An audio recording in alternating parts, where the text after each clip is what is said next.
All right, good morning. Just going to do a follow-up on this Galaxy DX44HP.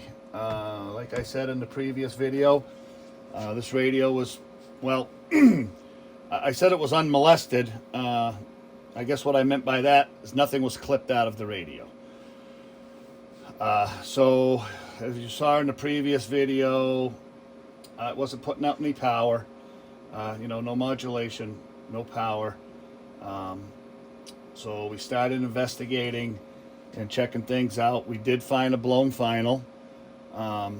Again, for you do-it-yourselfers, most of the techs know, but for you do-it-yourselfers, when you replace the finals, if you have a blown final, if you figure out it's a blown final and you're going to replace a final, you really need to replace both of them, because whatever compromised the one, they're hooked up in series. So whatever compromised the one, compromised the second one. Maybe it just didn't, it didn't take the brunt of whatever caused it to blow. So always just replace both of them if that's what you're going to do. Also, speaking of finals, we've been doing some pretty extensive research lately, for quite some time. And I know there's other techs out there. Matter of fact, the guy just put a post on, I think it was the Striker page not long ago, having trouble with replacing finals, and he kept popping them. Because he was setting them by the voltage, okay?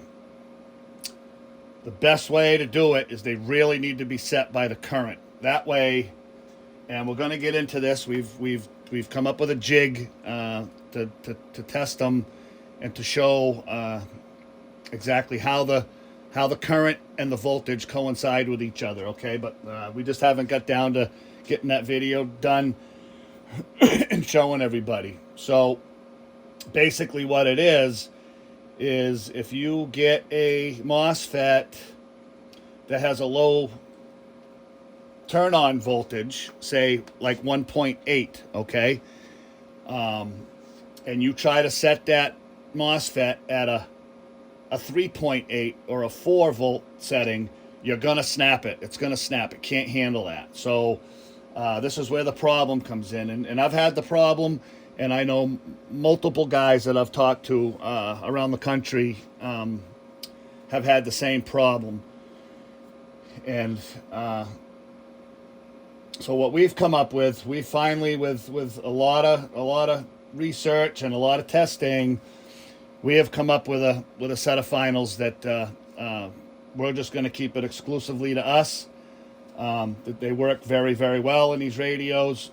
And I think, most of the problems, believe it or not, most of the problems are the Vishay IRF 520s. For some reason, they're very inconsistent in their the way they manufacture them, or whatever the case may be. But anyway, a whole nother video for another day.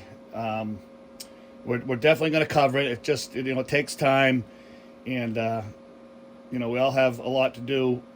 So to sit down and spend an hour and a half setting up and getting a video out, and just the time's not always there, but we are definitely going to cover it.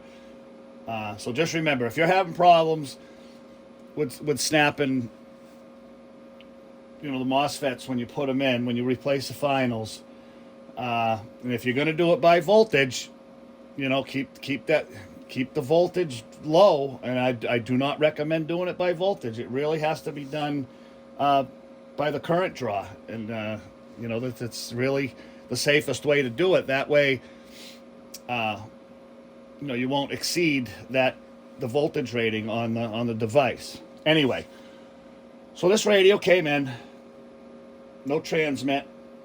Had very little transmit, as you saw in the previous video. So kind of an indication that the driver and pre-driver were doing their job. Anyway, we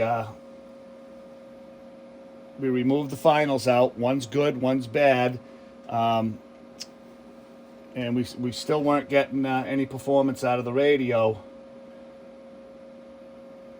the AM, the AM modulation regulator was also fried, and I didn't show it in the previous video, but on Jesus Christ.